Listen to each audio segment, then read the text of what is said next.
So I've now decided more confidently that I'll add linear levels to the game just to change up the gameplay loop. So you can go to the large open area or you can work through linear levels. Both are essential to the game and to making progress in the game in different ways, which I'll explain after this footage.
Okay, so there's a couple frame drops in that footage I just noticed.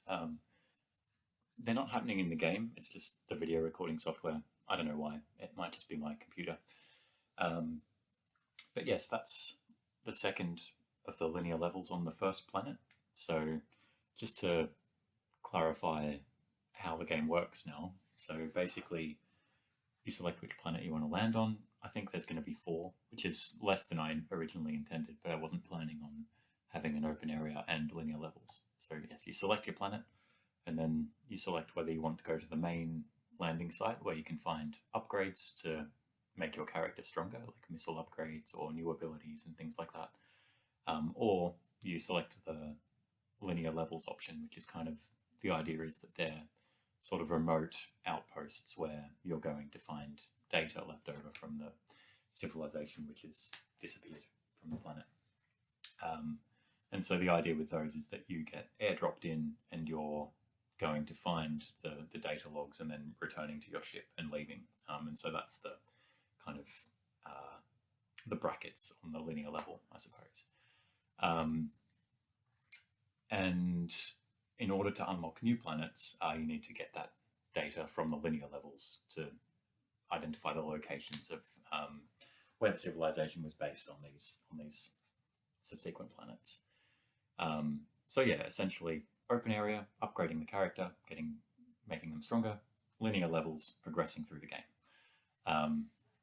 And so for that reason, I want the linear levels to be really quite challenging so that the player essentially has to do a decent chunk of the open area, so that, because I mean, the more kind of health upgrades you have, the more missile upgrades you have, the easier these linear levels are going to be. And that does mean that there's kind of like a floating kind of difficulty scale, if you want. It's non-definite. Different players will find a given level more or less challenging based on how many upgrades they've collected. But I quite like that. It basically just means that if you are finding the linear levels too difficult, you're not just beating your head against a brick wall trying over and over again. You can go and do something else that will make that level easier. And that's something, yeah, I mean, in the original Metroid games, or the earlier Metroid games, which is obviously this game is inspired by in a lot of ways. Something that I liked was that if you got to a boss or a bottleneck that you found too challenging, you could kind of scour through previous areas and collect upgrades that would make that easier.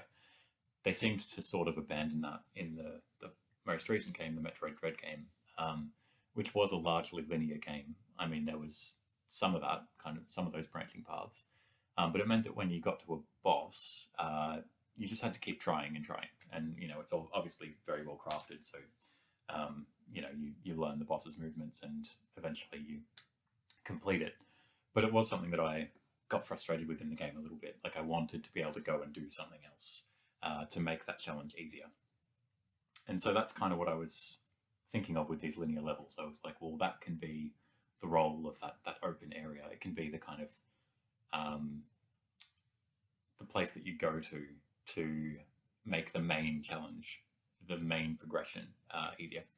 So yes, that's the current plan with it. I think I said in my last video that I would upload footage of the new planet that I've been working on, and I will do that soon in another video.